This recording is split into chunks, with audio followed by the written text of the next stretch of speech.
For the past 5 years, I've been investigating this question of where good ideas come from. It's the kind of problem I think all of us are intrinsically interested in. We want to be more creative, we want to come up with better ideas, we want our organizations to be more innovative. I've looked at this problem from an environmental perspective. What are the spaces that have historically led to unusual rates of creativity and innovation? And what I've found in all of these systems, there are these recurring patterns that you see again and again that are crucial to creating environments that are unusually innovative. One pattern I call the slow hunch, that breakthrough ideas almost never come in a moment of great insight, in a sudden stroke of inspiration. Most important ideas take a long time to evolve, and they spend a long time dormant in the background.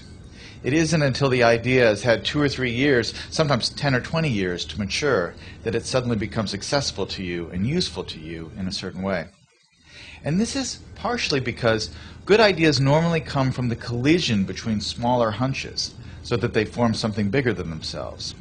So you see a lot in the history of innovation, cases of someone who has half of an idea.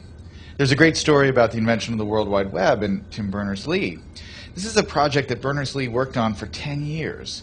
But when he started, he didn't have a full vision for this new medium he was going to invent.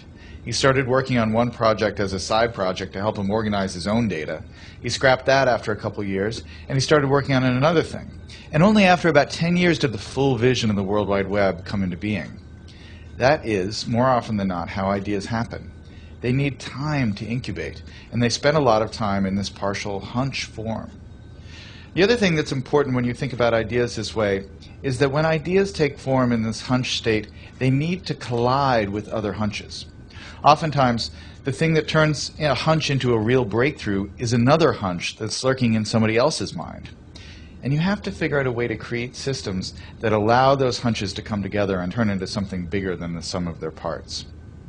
That's why, for instance, the coffee house in the Age of the Enlightenment, or the Parisian salons of modernism, were such engines of creativity, because they created a space where ideas could mingle and swap and create new forms.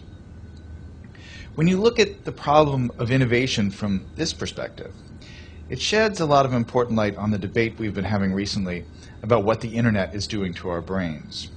Are we getting overwhelmed with an always connected, multitasking lifestyle? And is that going to lead to less sophisticated thoughts as we move away from the slower, deeper, contemplative state of reading, for instance? Obviously, I'm a big fan of reading. But I think it's important to remember that the great driver of scientific innovation and technological innovation has been the historic increase in connectivity and our ability to reach out and exchange ideas with other people, and to borrow other people's hunches and combine them with our hunches and turn them into something new. That really has, I think, been, more than anything else, the primary engine of creativity and innovation over the last 600 or 700 years. And so yes, it's true we're more distracted.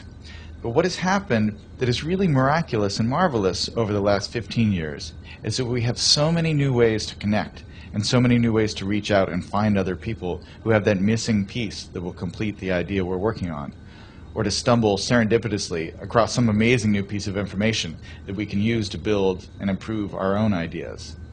That's the real lesson of where good ideas come from. That chance favors the connected mind.